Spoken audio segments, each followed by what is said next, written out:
We're pleased that people are really eager to have this conversation today. I'm Liz Cole. I'm a professor of women's and gender studies and also psychology, and I'm director of the National Center for Institutional Diversity. And we'll begin today's event with a land acknowledgement. The University of Michigan is located on the traditional territory of the Anishinaabe people. In 1817, the Three Fires Confederacy made the largest single land transfer to the University of Michigan.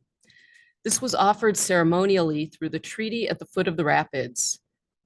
Through these words of acknowledgement, their contemporary and ancestral ties to the land and their contributions to the university are renewed and reaffirmed. The NCID, in partnership with the Senate Advisory Committee on University Affairs, who you might know as SACUA, is proud to sponsor events today and tomorrow about the current political moment and its consequences and its stakes for higher education. So I'll just say at the outset, we're thrilled you're here today, and we hope you will consider joining us again tomorrow. That's Friday, March 14th, between 9:30 and 11 a.m. That'll be in person, and it'll be live streamed for the follow-up event to this one today called The New McCarthyism, Authoritarianism and the Future of Academic Freedom. So today's event is titled Manufactured Rage Against DEI, an Affront to Academic Freedom. We know the importance of diversity and inclusion for student access and success, as evidenced by years of research and scholarship, and as many of us have seen right here in our own classrooms on our own campus. And we know that our efforts here at the University of Michigan and elsewhere have improved the climate for students of many diverse backgrounds. But despite these gains, universities are now being targeted for their investments in DEI through executive orders, threats to withdraw funding, and investigations that appear to be politically motivated. It's a short step from attacking these programs and the changes that they bring to attacking the scholars themselves. And just to offer one piece of correlational evidence, in a 2022 paper in the Review of Higher Education, Taylor and Watts looked at legislative proposals for tenure bans at public universities, and they looked at the period from 2012 to 2022. And what they found is that these proposals were not more likely in states that were having budget problems, so that wasn't the reason for proposing tenure bans, but they did find that they were more likely to happen in states where the flagship university had seen an increasing proportion of students of color. Now, scholars who interrogate inequities and disparities, and we find them across many different disciplines, they're the canaries in this coal mine. They, and I'll say we, as I count myself among them, find their work being demonized in an intensifying culture war that devalues the merit of their work as well as its practical applications to promote equity.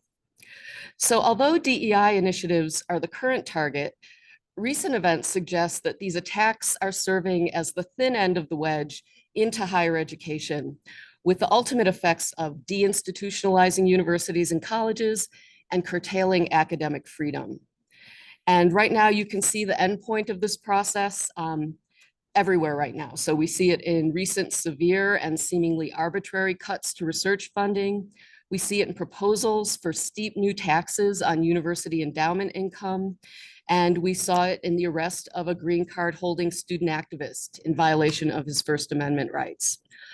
All of these demonstrate the immediacy of these threats to academic freedom, and I would argue to the very existence of higher education in the United States. So to address these issues, we're just delighted to have with us today Dr. Isaac Kamola, who's Associate Professor of Political Science at Trinity College. And he'll be speaking on the genesis of current attacks on DEI and their implications for academic freedom. We'll follow this up with a panel where we'll have some seasoned scholars and administrators consider why attacks on DEI are an affront to academic freedom, how such attacks impact our ability to do important research, and the impact on higher education and society at large. And then I promise you we'll also talk about ways that we can engage in collaborative strategies within and outside of the academy to resist these attacks. And so now it's my pleasure to introduce our speaker. Professor Isaac Kamola is an associate professor in the Department of Political Science at Trinity College. His teaching and research examine the political economy of higher education, which is what he'll be talking about today. And he also does work on African anti-colonial theory and critical globalization studies. He's the author of several books, but two that are really relevant today include Manufacturing Backlash, which talked about the legislative attacks on academic freedom during the 2021, 22, and 23 legislative cycles, and Free Speech and Coke Money, Manufacturing a Campus Culture War, which he co-authored with Ralph Wilson in 2021. He's also currently the director of the Center for the Defense of Academic Freedom, and he's the founder of Faculty First Responders, a program that monitors right-wing attacks on academics and provides resources to help faculty members and administrators respond to this manufactured outrage that he'll be telling us about today. So I'll turn it over to Dr. Kamala.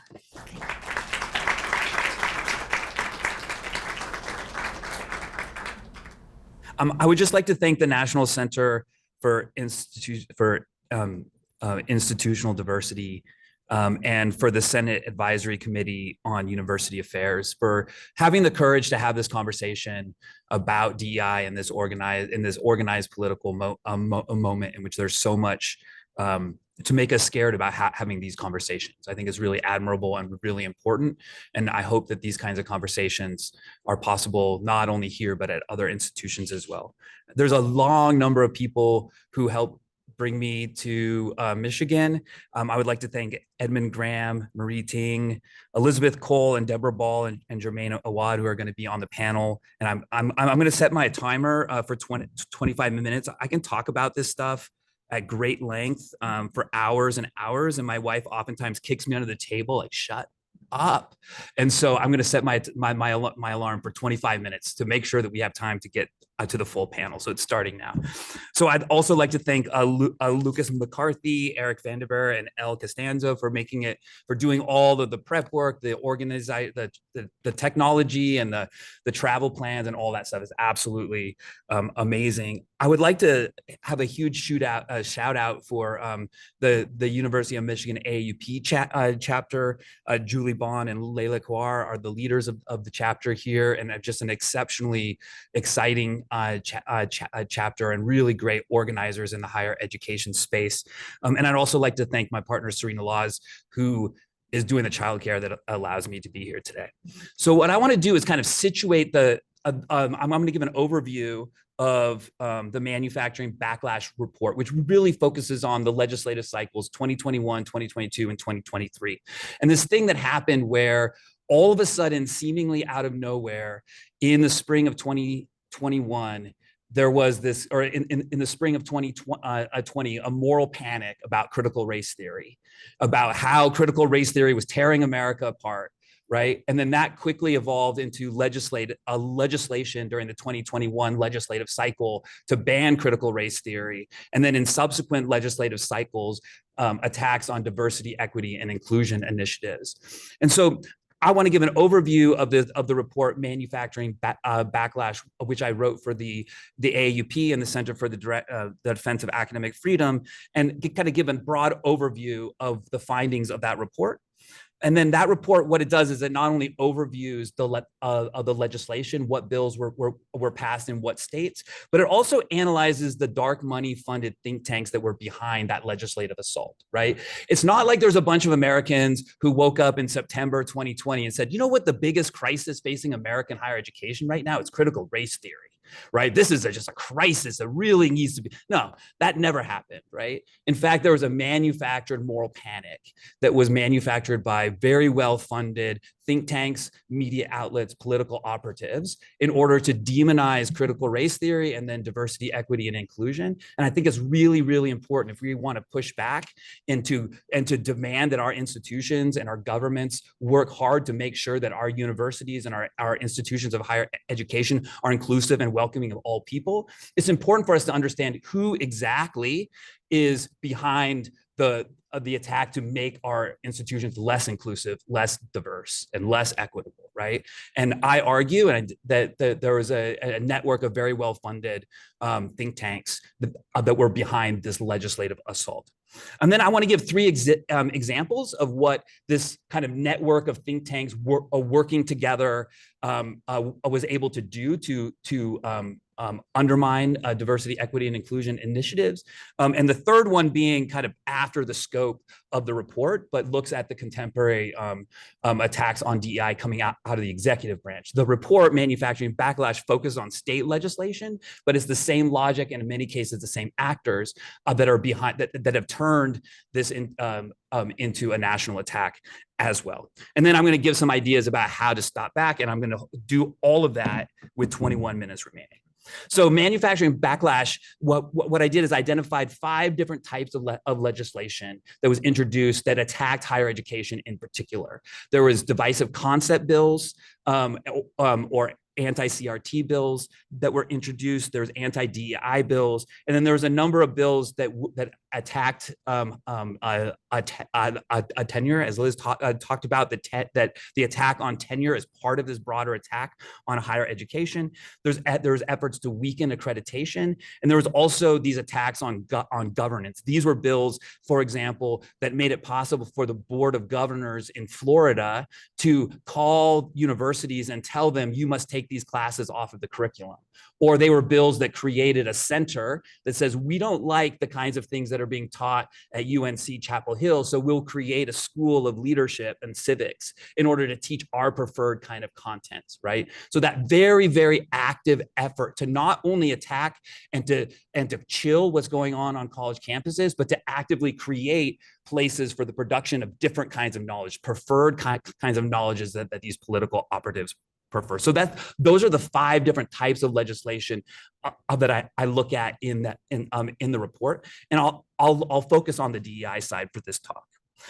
We noticed that there was a number of states in which there was considerable overlapping legislation. In Florida, North Carolina, Texas, and Tennessee, for example, there was a lot of bills that were passed that would both weaken or that oftentimes start as attacks on divisive concepts or critical race theory, right? And then the language that was introduced in those bills would then be used to justify attacks on DEI. Sometimes the same bill would also include a post-tenure review, effectively eliminating the protections of tenure, making it very clear that if you engage in things that could be interpreted as making white people feel uncomfortable in your class, that you could be at risk of losing your position because you no longer had that protections of tenure.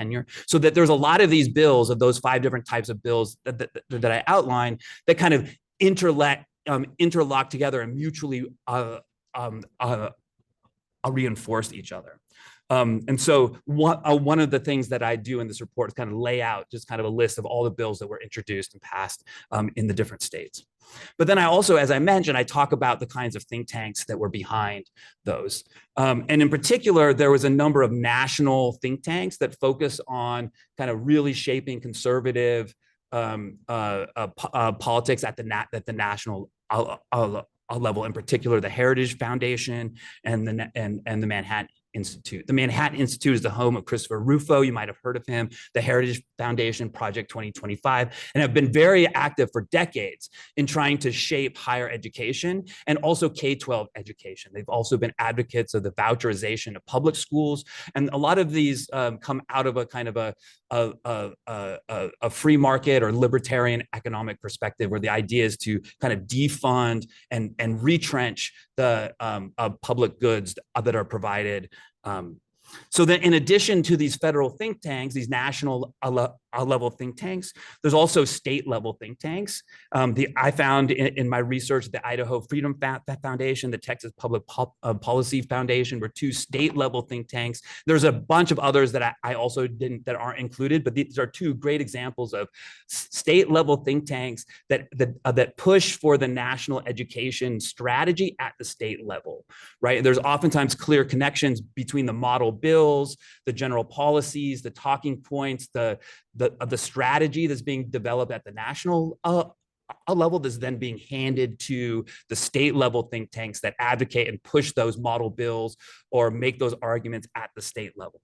In addition, this network of kind of right-wing think tanks also includes a number of specialized organizations. So for example, the James Martin Center in North Carolina really focuses on, it's funded by Art Pope, who is considered the Charles Koch of North Carolina. He now sits on the board of regents or governors, I forget which one it is, but and is a big donor of right-wing causes in North Carolina. The James Martin Center has really focused in on trying to fundamentally transform the public university system in North Carolina. The American Council of Trustees and Alumna is an organization that trains trustees and university administrators to think about the trustees as the ones who should be driving university policy, right? Instead of thinking about shared governance where faculty and administrators negotiate and work together in order to govern their institution, ACTA is pushing this political line that says, no, it's trustees that should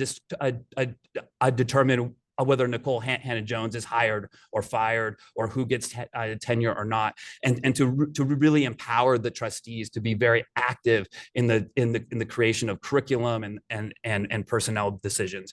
They train trustees, they do a series of trainings and all that. So these are some of the kind of like names of outlets that kept appearing kind of throughout my research into these legislation. And then in addition to just providing the names of the think tanks, also looked at the donors of those think tanks. And if you've read Jane Mayer's book, Dark Money, then this is the who's who of groups that she talks about. Donors Trust, Bradley, Sarah of Freedom, Sarah Scafie, the Pope Foundation, which I just talked about in North Carolina. The 85 Fund is Leonard Leo's outfit. And so you not only have these sets of think tanks that are working closely with one another, but they're also funded by the same set of donors. They're also members of a number of these groups are members of the State Policy Network, which is a think tank that kind of integrates the work of national and state level think tanks, right? To kind of make sure that the national think tanks and the state level think tanks are working closely together. And a number of these, the think tanks that I look at are also on the advising board of Project 2025. When I started writing this, nobody really knew what Project 2025 is, and now we're living the effects of it, right? So that the groups that were pushing these bills at the state level have also been very active in creating a federal agenda that tries to turn Florida and Texas into our education policy at the national level. So what does this look like in practice? This kind of dense network of think tanks that are integrated, that are working closely well with each other, and are also funded by the same donors. Well, we can look at the case of Executive Order 13950 as a good example, right? So a lot of the divisive concept bills that came out in 2021. Let me stop for a moment. I think it's really important that in the summer of 2020, right, Black Lives Matter protests were some of the largest protests in American history, if not the largest. Between 6 to 10% of the adult population in the United States attended a Black Lives Matter protest. 40% of counties around the country had Black Lives Matter protests, including many that were in primarily white and rural counties, right? This was a massive, like my grandma was talking to me about structural racism, right? Like this was having a profound effect on changing kind of the ways that people were thinking about what race and what equity and what diversity, and also making demands on public institutions like universities, saying, we demand that you are better, that you become more inclusive. And these were political demands that were democratic, right? Massive amounts of people coming out into the streets, right?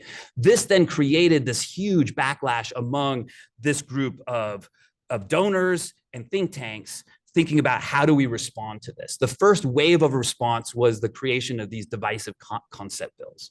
The first divisive concept bills that were introduced in 2021 were very, very strange. So a few months after that summer of 2020, right? A few months after the first legislative cycle, after the Black Lives Matter uprising, you get these divisive concept bills that include things like, and you can't teach the 1619 Project, or you can't teach Howard Zinn's curriculum and things like that, right? But in a very short period of time, they all adopted, many of the divisive concept bills adopted a very standardized language that looks something like this. And you've probably seen this language before, right?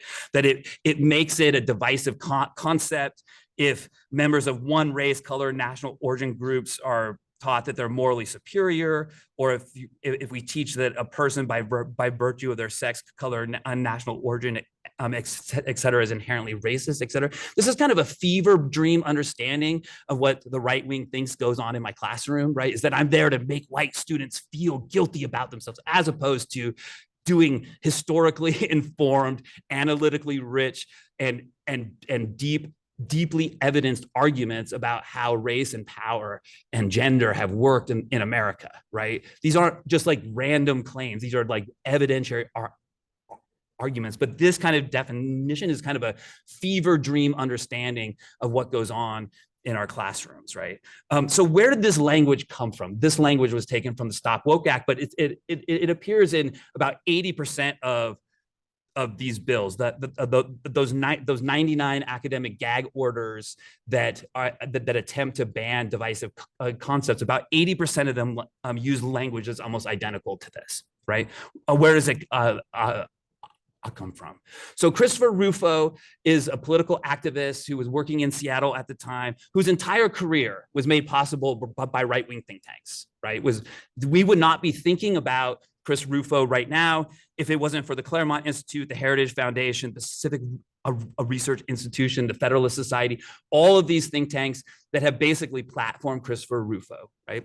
In the summer of 2020, he was being very, very concerned about what he was seeing in the Black Lives Matter protests. And he started writing about trainings that were taking place in Seattle. And he started writing all these hyperbolic articles at the Manhattan Institute's a journal, basically saying, can you believe that people in the Seattle City Council are being asked to examine their whiteness? Isn't this the most terrible thing? Guys, unimaginable. These hyperbolic stories about what was going on. This kind of, because of that platform that he had, he was able to make it onto Tucker Carlson's show, in which he called for an executive order to ban what he was calling critical race theory, right? He basically said that we can take the term critical race theory, which is something that Americans don't like things that are critical. They don't like talking about race, and they don't like talking about theory. So you could take this term that legal scholars have spent decades debating, and there's a rich literature. And he explicitly said, you could take this term, decontextualize it, fill it with new content, and turn it into the quote unquote the perfect villain, right? And that's what he told to the journalist Benjamin Wallace Wells. So he basically went on Tucker Carlson. He took his disinformation, misinterpretation version of what critical race theory is, and he called for an executive order to ban critical race theory.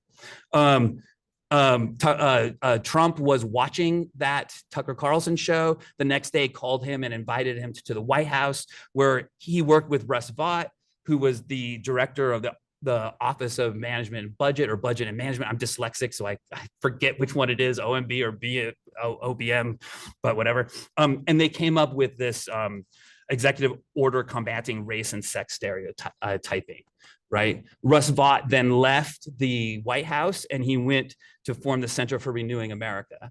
The Center for Renewing America was a think tank that was under the umbrella of think tanks called the Conservative Partnership Institute, which became a think tank kind of and donor entity that incubated a lot of kind of MAGA and MAGA adjacent think tanks. And so he created the Center for Renewing America to really focus on issues of education, including taking that language from the executive order and turning it into model legislation and pushing that model legislation at the state level. So if you look at the Florida Stop Woke Act, you will see the almost identical language between the executive order, the CRA model bill, as well as the final bill that was passed in Florida. And then when DeSantis signed that bill into into law. At his left hand was Chris Rufo. Chris Rufo has since been appointed, as we know, the board of trustees at New College, where he's participated in destroying gender studies and imposing a kind of Western civilization, kind of great books, kind of revanchist American exceptionalist notion of a curriculum. Again, with the trustees and the board of trustees determining what that school, a very progressive and important school, being kind of fundamentally transformed by these political operatives. Okay, so what does this look like in terms of DEI legislation? So the problem with the divisive concept bills like that Florida Stop Woke Act, right, was that they were being challenged successfully on First Amendment ground, right? Because you can't say, hey, you can't teach this content in your classroom, right? Because that's a violation of First Amendment. So kind of during that process, there was kind of a reevaluation of strategy. There's a really important piece that was published in the Federalist by Adam Kissel that basically said, hey, the problem with attacking divisive concepts is that they're susceptible to First Amendment challenges, right? What we need to do is challenge institutionally what universities are doing, right? And that became, and the language of diversity, equity, and inclusion became a way of challenging particular offices, particular curricular commitments, hiring practices, the very, very way that the university decides to structure itself. And in that article, Kissel said that you can make that argument based on state priorities, right? You can say our state prioritizes certain things and other things, and not other things, right? So you can say it would be great to have a department that teaches astrology, but it's not in the state interest to teach astrology. And therefore, what we can do is we can say we're not going to have astrology as part of our curriculum, as part of the services that we provide on college campuses. It's just not something that we'll prioritize, right? And the same argument then became this attack on diversity, equity, and inclusion, right? You basically say, this is something that's costly, it's expensive, it's not in the interest of the state, and therefore we're going to exclude it on those grounds, freeing you up from that First Amendment challenge, and in the process, fundamentally transforming the institution itself, right? So the Chronicle of Higher Education, there's a really great DEI tracker where they looked at all the anti-DEI bills, and they identified 4 particular types of anti-DEI bills, right? Bills that were directly defunding staff and offices, right? Bills that were banning mandatory DEI trainings, bills that were preventing diversity statements, right, in hiring, saying we are looking for candidates that uphold these values of diversity, and also identity preferences in hiring, right? So calling on saying we are looking for a more diverse professoriate, and therefore we're hiring in these particular ways. Those are the kind of 4 ways in which these anti-DEI bills were organized, right? Now, this attack on DEI also comes from this strategy, like with Christopher Rufo, of how do we respond to this growing movement that was Black Lives Matter. So the New York Times has this really, really amazing piece where they look at the text messages between Thomas Klingenstein, who's the main donor and director of the board at the Claremont Institute, which has a very kind of it engages in kind of a very, very right-wing Western civilization, and kind of advances a certain vision of what America is, what knowledge should be, what people should teach and learn. And one of the fellows at the Claremont Institute, Scott Yenner, and in their back and forth text, they were basically saying, hey, we're getting absolutely murdered out there. How are we going to respond to this? And Scott Yenner responded, what we need to do is we need to make diversity a term that doesn't sound good, right? We have to make diversity sound bad, make it into an enemy. Doing the same thing that Chris Rufo was doing. We need to change the fundamental definition of this term.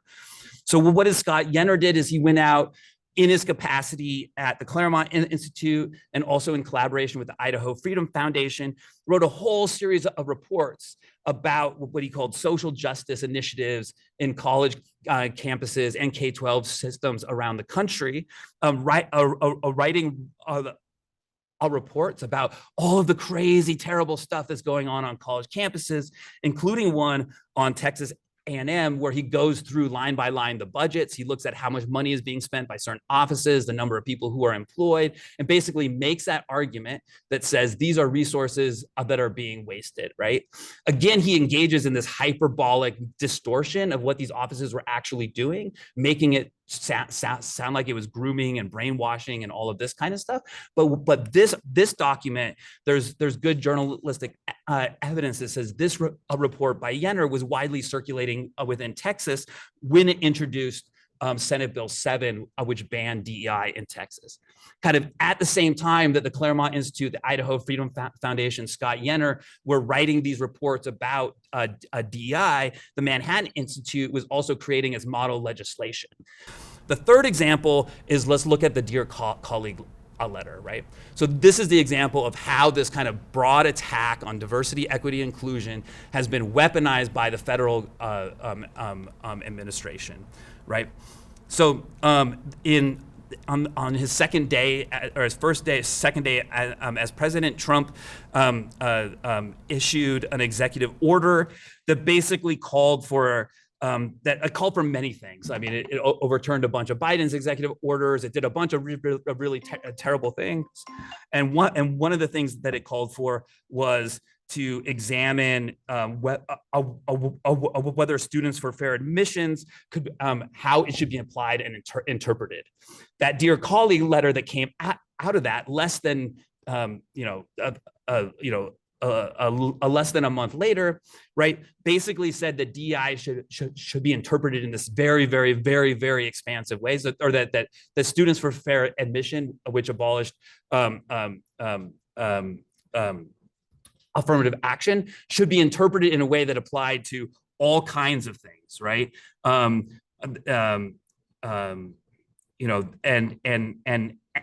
And should be interpreted very, very, very widely, and that the federal government should use its civil rights enforcement mechanisms to go after schools that do things like have a Black graduation, or that engage in certain types of programming that recognize that are designed for certain groups of people, or whatever. This long laundry list of how that should be interpreted. I know that my alarm buzzed, so I'm going to wrap it up here, right? And then I'll talk about my next slide, which is how we can think about solutions. I'll talk about that.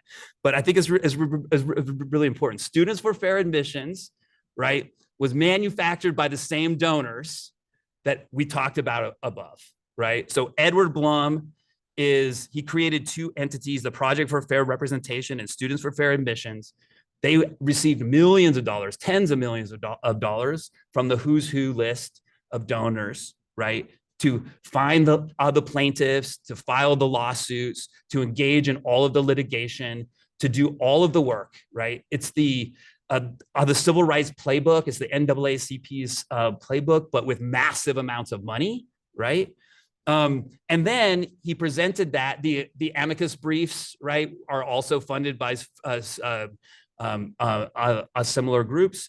And then he was he presented that case in front of a Supreme Court that was with a supermajority handpicked by the Federalist Society, which was also funded by exactly the same set of donors, right? Including Leonard Leo, who's played an astronomical effect in this rightward push towards of the church, of the Supreme Court, in which he received a $1.6 billion gift from Sarah Babar Saeed, and has been using that to push the judiciary and also American politics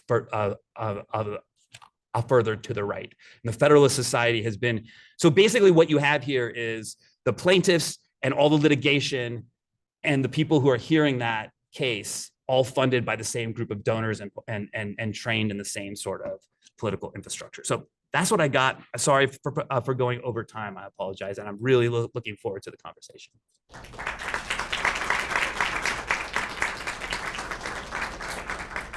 So our plan is that I'm going to introduce the panel, and then I'll move over to join them and ask them a few questions. Then we'll have time for questions from the audience, as well as the audience who's online. We have someone monitoring the chat, and they will share those questions with me Without further ado, let me introduce our panelists so we can move on with our conversation. So I will introduce them from my left to right, I guess. At the far end of the table, we have Professor Jermeen Awad, who goes by Gigi. She is a University Diversity and Social Transformation Professor of Psychology here at University of Michigan. So I'm not going in left to right. The closest to me is Professor Deborah Lowenberg Ball, who is the Jesse Jean Story Fry Distinguished University Professor of Education, and also an Arthur F. Thurnow Professor in the Marcel Family School of Education, also here at Michigan. And then, of course, we have Professor Kamola joining us as well. Okay, I'm going to ask these questions, and I'm going to ask one of our panelists to kind of kick off each of the questions. And so, Deborah, I wonder if we could start by talking about, I think we heard Isaac talk a little bit about, and we see this a lot. Isaac talked about it as these legislative orders representing kind of a fever dream of what DEI is. So when we read about this, often those of us who work in this area don't even recognize what they're talking about. So I wonder if you could talk a little bit about what are some of the misconceptions around, diversity, equity, and inclusion programs. This one on? Yeah. Thank you, Liz, and thank you so much for that really interesting talk. Yeah, I think you did a lot in a very compact amount of time. It's fascinating. Thank you so much. This is an interesting question about what misconceptions there are about DEI. First of all, the idea of DEI as a thing is probably poorly understood by most people at all. I wonder, I was asking earlier, like, how many of you think that if you asked the person who lives, down the street from you, what that stands for, what proportion of Americans do you think would be able to tell you what the words even are? That's step one. I actually invite us all to try that because I think it's been clumped into something that, as you said, who knows what people are interpreting it to be. And that's similar to what's happened to CRT as well, right? Critical race theory. I thought your unpacking of that was really interesting, but again, your point that nobody likes critical or race or theory, but probably most people don't even know that that's what it stands for. So these things become acronyms, which we see all over our society, but they're part of the battleground. So they become a thing that people don't know what it is. Once people might be able to tell you those words, it would be useful to ask people, what is it exactly about diversity?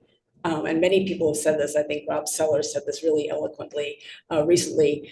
What is it about diversity that you have a problem with? What is it exactly about equity that you are concerned about? And what is it about inclusion? So even just taking those steps might reveal some of this, I think.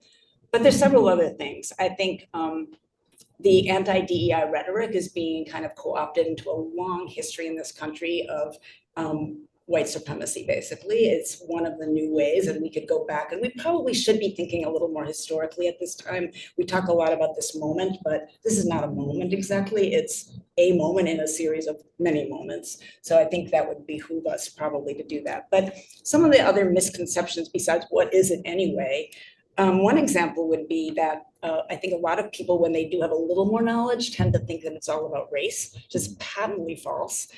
Patently false. For example, it's really on this campus has been about all kinds of different groups, veterans, women, LGBTQIA people, people with disabilities, low income people. And so the idea that it's about race is one of the signal, I think, misconceptions. And for example, when you think of the efforts on our campus around DEI over the last, let's say, 20 to 30 years, which, by the way, we have a very long history of working towards something that may not have always been called that, but is an effort to keep pushing at a predominantly white institution what it would look like to take up our social responsibility for correcting for so many things that have been in our history. But one of the main beneficiaries of many DEI efforts have been white women. And I think that doesn't get reported very well. So for example, I just looked up these, I got these data from other people, but I just will share that the percentage of female faculty in the College of LS&A was 11.6% in 2001. By 2023, that had grown to 36%. That's pretty phenomenal. And as the chemistry department hired more women, the ranking and perceived quality of the programs steadily climbed from 21st to 14th. So it's pretty obvious that as more women were doing science, it's actually prestige and the quality of the work was improving. So that takes me to another misconception. that has a very long history as well, which is somehow creating a false tension between what sometimes in the past was referred to as equity and excellence. Completely false. So I'll tell one story and then I'll let my colleagues here comment on other things about misconceptions. While I was dean here at the University of Michigan, and during the period when Rob Sellers and others were leading our first efforts to start calling things diversity, equity, and inclusion and creating policies, I learned both from LSNA and from other campuses around the country that if one wanted to actually increase the diversity of the faculty, one would have to do something on a campus like this that was far more forceful than simply asking colleagues to create search committees that attended to diversity and created diverse pools. That just didn't work. I would charge committees to do that. They would come back and say, well, we didn't really find anybody in this field. And then, of course, there are tons of data you can find about who has completed degrees and who is available in a field. But what I learned was you had to be, from my point of view at that point, almost Byzantly, like Byzant, I don't know if that's an adverb. You had to be very strictly rule bound and create a bunch of very strict rules about what it would take to carry out a search, who can be on the committee, what the charge looks like, what the description looks like, how you search, and that there would be, and I think I would credit Terry McDonald first and foremost for this, you'd say, this search doesn't go forward till you go back and bring me back a pool that looks decent before we even take another step. So what I learned from all of that was a couple of things. First of all, people didn't like it all that much. It was a lot more work.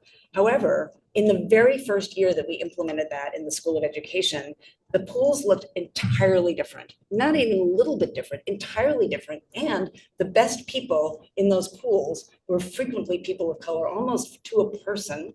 We hired so much more successful leaders, and the people we brought in were the top people in the field. So one of the lessons from that was that you actually do something that might not be what you are comfortable doing, which is make a lot of rules about something in an environment where we're all used to like lots of freedom. I think that becomes a question for us, is like, what is freedom actually in a racist society? And whether that's actually what we mean by freedom to allow people to do whatever they want. So I think the misconceptions are like, who has been benefiting? What I haven't talked about, but I'm happy to a little bit later, is how the tension between battling anti-Semitism and DEI has become so problematically conflated. But I'd rather let some other people comment. I'm happy to talk about that because I have lots of feelings about that, but I've talked for a long time, so.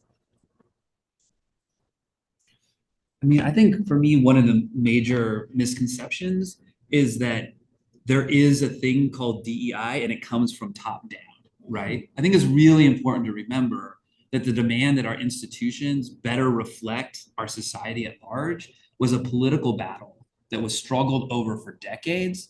And it was at certain points in which that battle was winning, right? There was a real effort to say, no, we now have to, we're demanding that our institutions be more inclusive, right? Be more equitable, be more just, right? And that is a political demand that's coming from students, that's coming from organized faculty, that's coming from the public, that's making that demand upon our public and private institutions, right? And then the institution has to go through that difficult project of like, okay, that's right, right? We are listening to what people want and how do you implement that? And that implementation, because we work in institutions, is always going to be hard, right? So I think that you have these complicated policies. As somebody who's been on one of these search committees that has had to kind of think through, and was kind of like, oh man, this is so much work, but realizing that the processes that are being put in place were stemming from students who had demanded that we have a more diverse faculty. The Black students on campus in 2020 were saying, Trinity College, you got to do better because I cannot find professors that I want to work with, and they put pressure on the administration, right?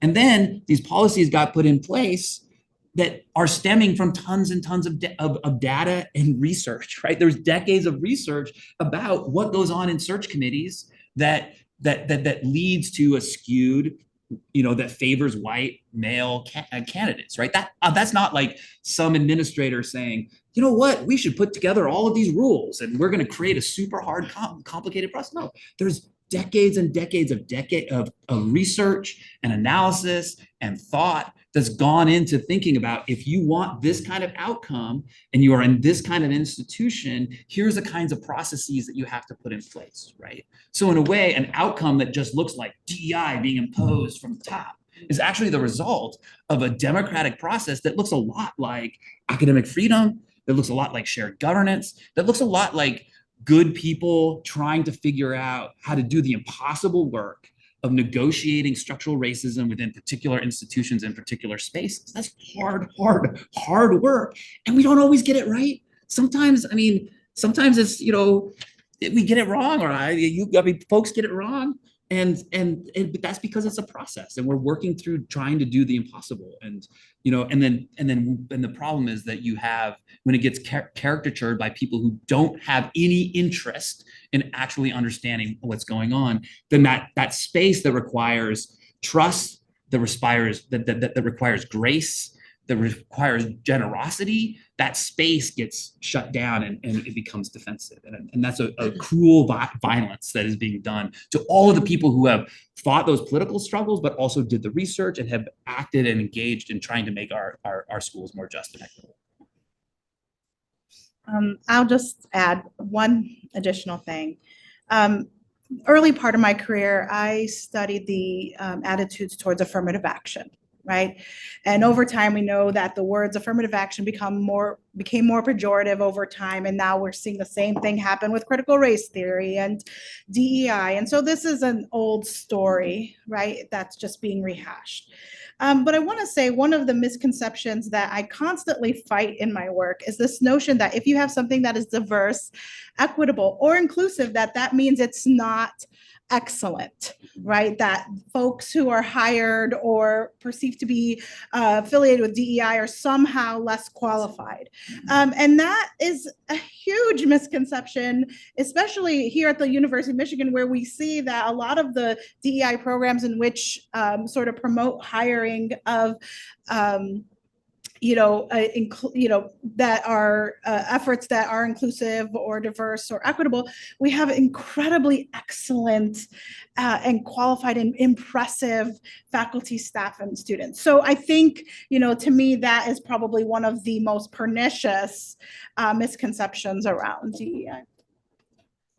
Well, Judy, why don't we stay with you? Okay. And, I feel like we've talked a lot about the history of these attacks, kind of the almost caricature of DEI we hear within them, but maybe we're doing less to kind of connect the dots between that and what these attacks mean for academic freedom. So I wonder if you could talk a little bit about that. Like, why should people in higher education be concerned about the attacks on DEI as really an existential threat to higher education in general?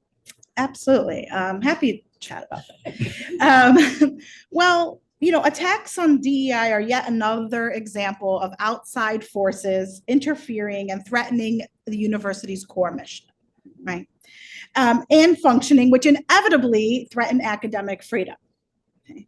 For example, here at the University of Michigan, we have 6 core values. They include integrity, equity, respect, diversity, inclusion, and innovation. So DEI are 3 of the 6 core values here at the University of Michigan. So an attack on DEI is a direct attack on the core values and academic freedom. Further, these 6 core values were developed as part of a rigorous process designed to capture the sentiments from the entire university community. The creation of these values is an excellent example of shared governance and collaboration between administration, faculty, staff, and students. Part of the reason that DEI was chosen to represent 3 of the 6 core values is because of the overwhelming empirical evidence that DEI increases excellence and innovation at universities. Threats to academic freedom occur when university boards and administrators impose policies on faculty, departments, schools, and colleges without meaningful input from the university community. Lack of transparency for how university policies are created, changed, and implemented work to undermine trust among the university community. And so really, to remedy this, shared governance is the way to protect against threats to academic freedom. And what we see around the country, and unfortunately here at the University of Michigan, is a lack of shared governance, right? And lack of transparency of how these particular policies are being implemented that threaten academic freedom.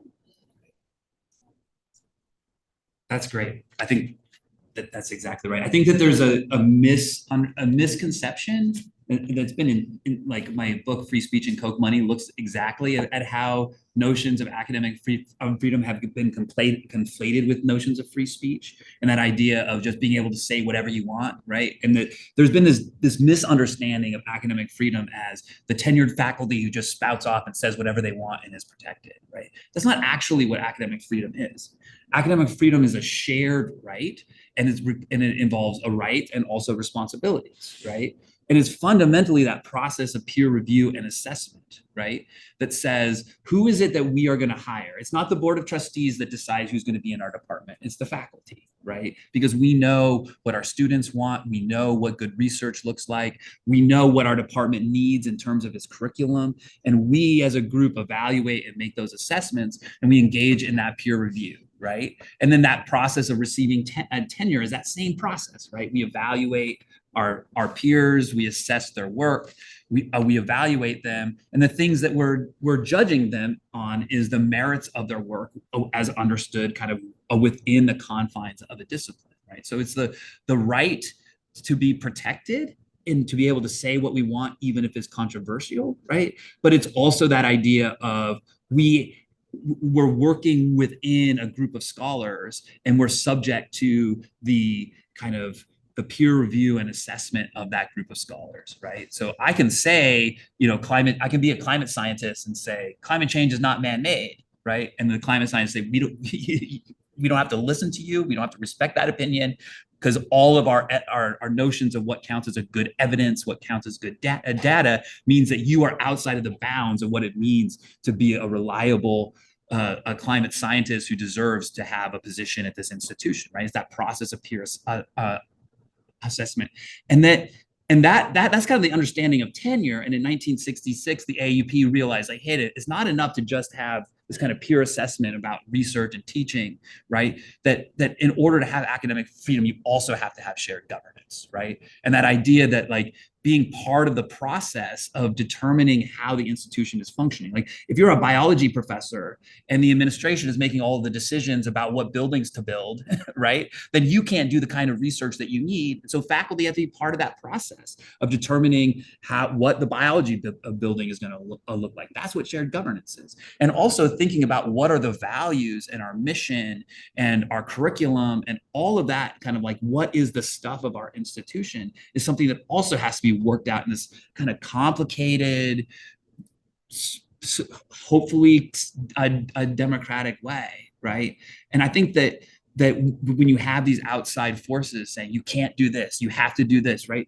Then you get into this point where that ability for the community of the institution to determine what its values, what its mission is, what it prioritizes, right? To say, no, we are a department, or we are a college, or we are a university that values being able to provide this kinds of education to our students. And in order to provide that kind of a curriculum, or in order to provide that kind of education, then here are the kinds of ways that we have to go about our hiring practices. Here's the kinds of ways that we have to ensure that our students feel welcomed in our classrooms. And that is negotiated by the community itself. And that's a really important part of shared governance, like Gigi says. Well, Isaac, why don't we keep it with you for a minute? I wanted to ask you a question about how the protests in 2020 and the murder of George Floyd, how it became an inflection point for this conversation about DEI. And someone from our online office, I think, put it really well. So I will use her question instead of mine. Tamara Stevens asked, if the 2020 protests prompted this movement, what was it about the movement that prompted such a strong backlash, especially related to race? And she said, the argument that white people are afraid of losing power seems easy, but maybe not fully accurate. So could you talk about how that became the inflection point? Yeah. I mean, I think that it's important that the kinds of thinking about that larger history is really important, right? So, like, I start my story in manufacturing a backlash in 2020, but if you look at the origins of the kinds of Milton Friedman-esque economic policies that become the policies that become embodied in organizations like the Manhattan Institute and the Heritage Foundation. They go back to Brown v. Board, right? And they go back to creating an economic response to integration, right? And so there's this long history of kind of creating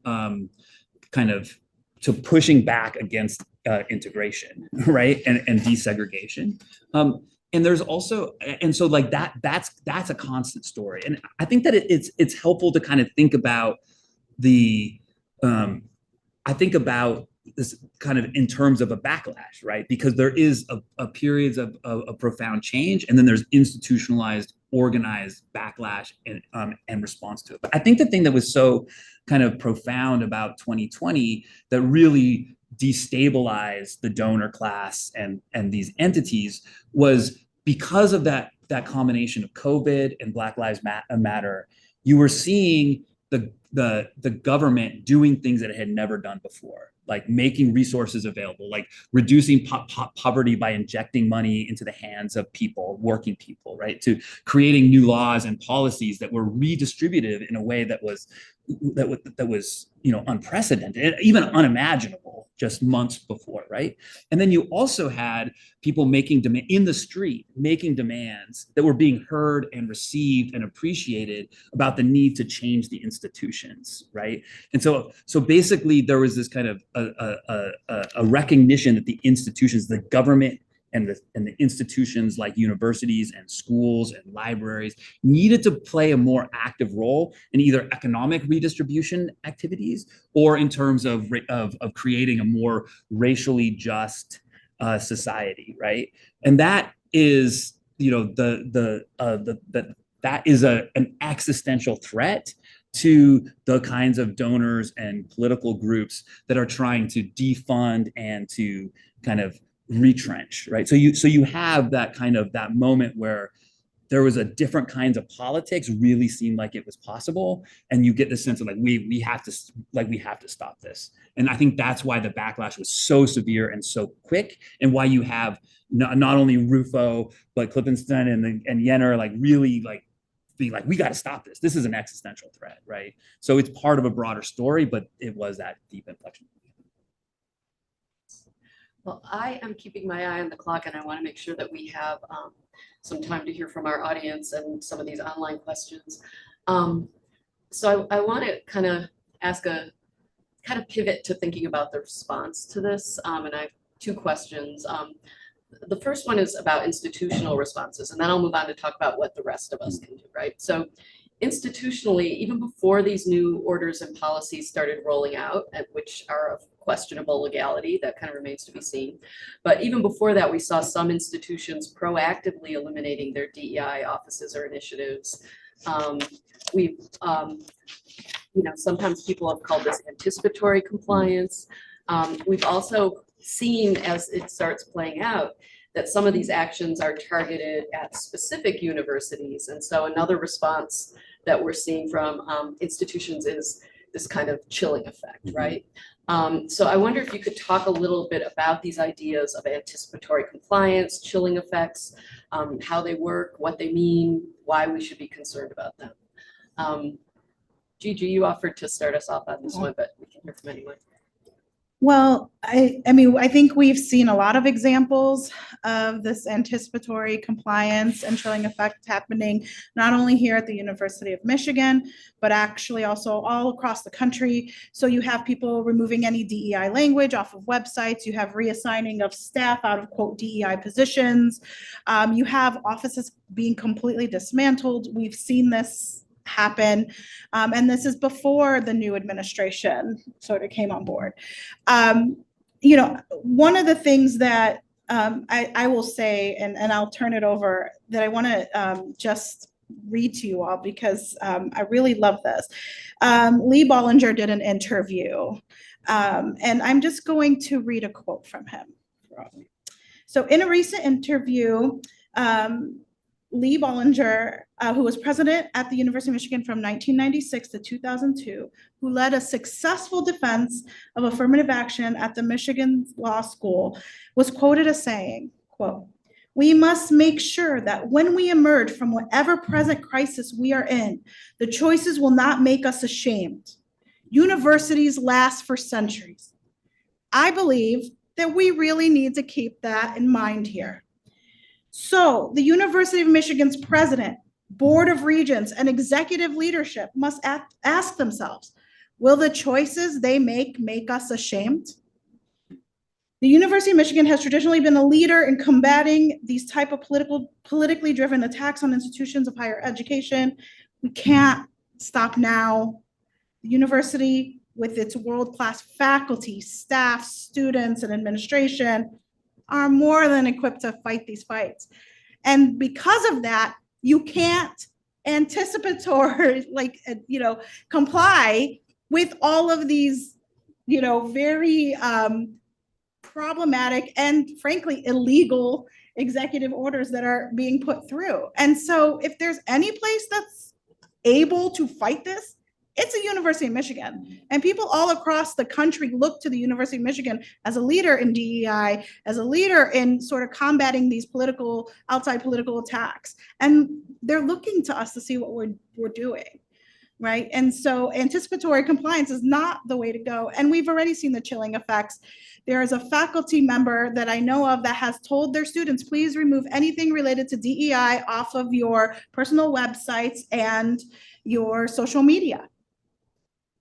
Right. And so we've already seen this play out in different ways, and faculty saying they're afraid to teach about certain topics because they don't want to be targeted. I mean, we are already seeing the chilling effects of what's happening, and we need to fight. I think one thing we have to remember is the influence that an institution like this has, not only on who's here on this campus right now or what people perceive us to do, but we're in a couple of different ways educating the people who will be the adults, the voters, the activists of the next generation. So I'll start with just all of our students are going to be someday parents, aunts, other kinds of relatives of the youth of this country. So I'd really like us to stand up for arguing back against a claim of indoctrination. Indoctrination and education come from the same root. They're both about teaching. And what we have in this country right now is a system of indoctrination through the normative K-12 curriculum in every subject, not just in history, in literature, in mathematics, and in science. So we are responsible for that on this campus because this is where people who raise their children, and I'll say something more about teachers in a moment, are learning what we know about knowledge and who produces it. And that gets reproduced when we don't stand up for the idea that the normative curriculum has been indoctrination. And what we're actually trying to achieve here is a curriculum that opens up to a much broader range of human knowledge and creation, closer to what is actually real than what we've been teaching. This is not an accusation on any of our departments, but I'm making a more general comment. Finally, we are connected to the K-12 system, not just through parenting and families, but because we educate teachers, and so do most institutions of higher ed. Often one doesn't know that. The students in an English class here, many of them are going to be English teachers, whether or not the faculty in that course realize that. I often say this to the math department, you're educating the people who will then reproduce those same negative ideas about mathematics as you happen to teach mathematics here. So in the School of Ed, we are explicitly educating teachers. And if we're not free to push back against this notion of indoctrination and to help them learn what their responsibility is as they teach and to learn content that's much more accurate and truthful, then we are actually complicit in the reproduction of what we're seeing here. So I think there's a kind of resistance that comes through our actual work as teachers to understand what that claim of indoctrination, how harmful and untrue it is, and to be willing to stand up in our respective fields and talk about what that normative curriculum that we've inherited and reproduced is, and to really make visible what the work for each of us is in our different fields of opening up that space for the people who are here with us now and those people they'll affect in the future. So I wanted to make an explicit connection to those. An example of that narrative that fits in this space that's false is how we love to talk about ourselves as a nation of immigrants and a melting pot. Neither could be less true. But do we actually make sure that people who go out to teach, or even just the people who are getting a liberal arts education here or professional education, do we learn that they now know how to argue back against that? Or are we helping them to leave this place still reproducing that narrative? So there are many examples like this that are part of our, I think, social responsibility as people working in education. you want to say something? I would about just that? add something very quick. I think it's really important to recognize that there is really serious crises in higher education, right? There's a lack of funding, there's a lack of access, it's too damn expensive, right? And that there are real issues that have to be addressed. The indoctrination that's taking place through critical race theory is not one of those crises, right? So in a way, it becomes easy to villainize higher education. It becomes easy to delegitimize it when it's treated as an exceptional thing that not everybody has access to. If we had a world in which anybody who was able to achieve academically and wanted to attend and receive an excellent education for free or for cheap, and people were going to universities and colleges and were able to pursue the knowledge that they wanted, then we wouldn't have this kind of moral panic over DEI and CRT, right? And so I think that really addressing that root cause and thinking about, how is it that we make higher education universally acceptable to those who want it, is a really important part of the story as well. Thank you for that. I feel like we have been sort of starting to answer the question of what can we do, but that's really the question that I wanted to put to you explicitly. And so I want to make sure we have a time for a question or two from the audience, but I'll take my prerogative to leave you with that one question. Especially those of us who are not, higher level administrators, what should we be doing in this moment to, maintain the work we're doing for student access and also to preserve academic freedom? I think that it's important that we, at the very minimum, follow the law, right? So for example, in the executive order that I showed that from January 21, that talked about, looking at the students for fair admissions, right? The next paragraph after that was saying, and this executive order should not be interpreted as infringing on what goes on in the classroom, or violating free speech or all of that, right? There's all of these things that administrators, instead of looking at the previous paragraph, could have looked at the next paragraph and says, you know what? We're going to defend free speech and here's the actions that we're going to take. We're completely incomplicit, right? And we saw this at University of Northern Texas, where the Texas the divisive concept bill explicitly says this bill does not, the Senate Bill 7, the bill says this does not affect what goes on in the classroom. And yet the university was interpreting it as, well, you can't teach these classes because they're DEI, even though the bill itself said, and so I think it's really important that we, if we're going to comply with the law, we at least, use every single bit of those actually existing laws and not, interpret it in the most maximalist way. I think the second thing that we need to do is, I think that there's a ways in which we can talk about diversity, equity, and inclusion without using the term DEI, right? In a way, there's been a weaponization of the term DEI, and I think we have to defend that term and we have to term that concept. But it's important to remember that DEI is kind of like a shorthand explanation for a whole series of ideas and arguments and evidence and ongoing academic debates. And I think that we need to make sure that we're also bringing that out, right? So I've given myself a little challenge where I try not to use the word DEI in my writing. So instead I talk about these bills, instead of saying this bill that attacks DEI, I say this bill that attacks campus diversity efforts, or efforts to make the college more inclusive, right? It takes longer to say that, but what it does is it explains and it creates the kind of, and to really to emphasize that what these policies are is about creating inclusion, and to really focus on not the higher education as a sector, right? I think that that's what the right has done. It's like higher education is Harvard and Claudine Gay in front of Congress. Like that's becomes what the right is kind of turning our conversation about what higher education is. And instead, no. Most of the people who go to college don't go to Harvard. They don't go to University of Michigan. They go to all kinds of state schools and community colleges. I am where I am because my dad got a community college degree in the town that I'm from, that really propelled him and our life together. And to really make sure that we're telling those stories of education and where it's taking place and where it's at. And then, of course, the final answer of what we can do is to organize. So if you're a faculty member and you're not a member of the AAUP, join.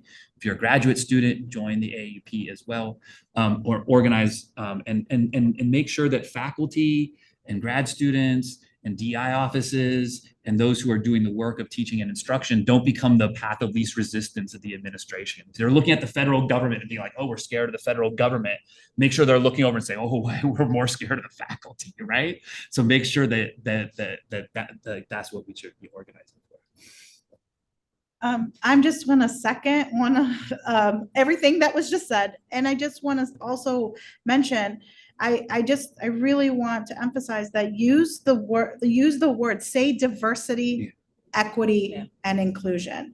Because again, my early studies showed that diversity was a nicer alternative, a more palatable alternative to affirmative action. Now diversity, DEI is now a negative term, right? So it's just going to keep on changing. They're always going to attack the words, right? So it's sort of present the definition instead of the terms, right? So that it's the content of what you are talking about and not these like buzzwords that are used and weaponized. I think I just add that one thing we can do, whatever our activities are, is to have more historical knowledge about many things that, because of the distortion in our curriculum, many of us are poorly educated about. So there's an imperative right now, I think, to both talk more to one another, but also learn more. And I just thought I would give a couple of examples. One is, you mentioned Brown versus Board of Education. It's not necessarily widely known what the damaging effect was, that not only the resistance to desegregation and integration, but what happened to Black teachers in this country. We had a large Black teaching force. Maybe some of you know this, but they got fired as we moved to implementing so-called, which we of course didn't. And as a result, we not only lost a much more diverse teaching force, we also lost the knowledge and the practices of Black teachers. This is something we have not yet recovered from. 80% of the teachers in this country are white, whereas over half the children in this country are children of color. And we have research, empirical research, to your point, of how damaging that is for Black children and how much it means to have even one Black teacher in the course of one school experience, also for white children. So that's something historical that we're very poorly informed about, and that the need to actually, this intersects admissions, we have to grow a teaching force that isn't all white. And when we have to find ways to be admitting people into that work who are not all white, and if we're not careful, that is exactly what will happen everywhere. And it's a critical need for the education of the next generation. We need to figure out how to use language, also understanding how certain things are inflammatory. I don't think we should rename things, but if we're really going to start talking, we're going to have to think how we use terms. And we didn't talk about anti-Semitism today, but it even gets tangled up because we talk about anti-racism. Anti-Semitism, we want to be anti-Semitism, right? So it's like a double negative sort of thing. And we get very confused. We also very confused about the history of that. And it can be very scary for people who identify as Jewish. If you think about, all of us share histories in many groups of how scary things have been. And what's happening in Germany right now, very scary. But the conflation, and I mentioned this earlier, between DEI and somehow not serving the needs of Jewish students on campus is false. And there are plenty of survey data about our own students that show that they're not unhappy. So there's something being, and I think we're not naming it, the kind of power and fear that's animating this from different groups that we need to talk more openly about, because it's not improving our ability to actually work toward a diverse, equitable, and inclusive environment. And finally, I just want to say one more thing about the idea that we're indoctrinating, or that we can't say that some racial groups or some groups are superior. That's what we have. We have a curriculum that says that white people are superior. So let's stop making fun of that. Let's stop talking that way. But I do think we're going to have to find ways to discuss that don't just shut everybody down. And I don't know that we're as good at it as we need to be. And that's something we could be working on together to fuel whatever activist work any of us is doing. Well, so as Isaac said at the start, we could talk about this for hours, and I wish we had another hour to talk about it. I'm sorry that we are running out of time, but I think we have time for one question from the audience. Is there someone who's got one teed up?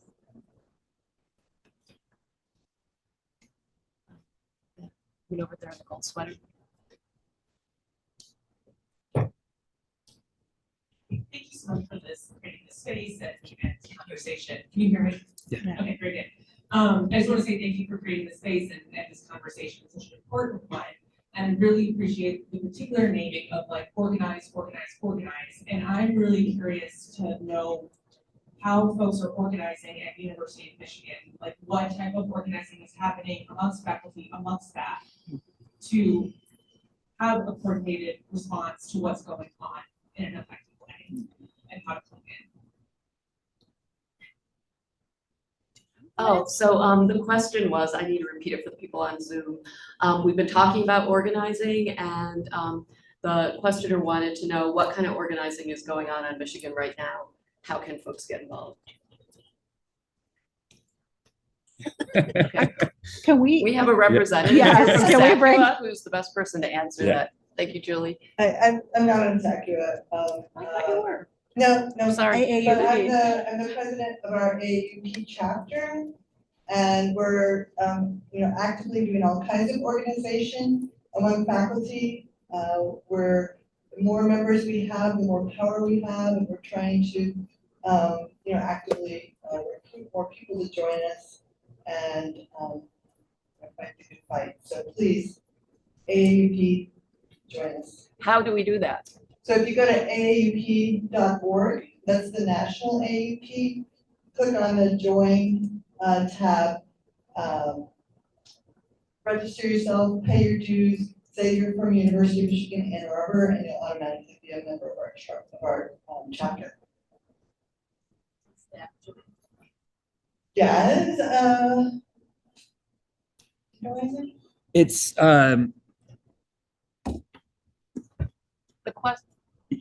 Repeat the yeah, question, the please. question was, can staff join? The AUP started out as a professional association for professors, right? And that was at a time in which that was, a bunch of white men, who were fully tenured and blah, blah, blah. And the AUP has been expanding the definition of what it counts as the faculty. So if you teach a class, so if you have an administrative position and teach a class, then you could be a member of the AUP. If you are, I believe, in the library, if you work in library or you do kind of a support research, I think that there's the definition is very expansive, and I think that there's ways of being, involved in the AUP, even if the technical definition. Then there's ongoing conversations about the need to expand that definition even further. But I think that it's you can organize with the AUP and not technically be but yes. And I would imagine there's other organizations on campus as well. Well, I was going to mention that there are several groups on campus that are working to sort of combat these anti-DEI sentiments. And they're kind of connected to one another, but not. But I think, your question is really great. I think it tells us we have to do a better job of figuring out how to get the larger community involved. And we are actively working on that to not only have staff involved, but also students, in addition to faculty and to lesser extent administrators if they can be involved, but that's a really excellent point. And so there are things that are happening, and there are staff that are involved in certain efforts. We also have SACUA that has been really, I would say, very proactive in making sure that folks on campus know what's happening. And, there's several petitions that have been released, several statements. Folks have written op-eds that have been phenomenal, especially in the last few weeks. And so there are several things happening, but I just want to name what you're asking. And it is really important that we find ways to engage the larger community. And I think that is coming. Yeah. There are also some really great mailing lists. I don't know if you're part of them. There's an academic freedom mailing list. There's a community advocate mailing list. And those are, very broad. They include everything. Can I also, and if the thing that you need that doesn't exist, I would also say we can build it too, right? So for example, right now there's a group called the Critical Legal Collective that was formed by a bunch of lawyers a few years ago who decided that law schools needed to be organized from within and brought together some lawyers, and it was a handful of people, a meeting during the pandemic over Zoom, that have really built and established themselves and grown as an organizing group that is, has its own particular niche, its own particular lane that is organizing incredibly effectively, right? So if the thing you're interested in organizing and the way that the existing groups kind of line up, but that doesn't exist, then there's also a lot of space to work in collaboration with those groups that do exist, but make sure that the needs that you need to see addressed are also being met. So. Well, thank you so much. I'm going to say a couple thank yous, but let me also say, in a moment, we will gather out in the hall and there are refreshments, and you might be able to catch a panelist to ask something that we didn't get to.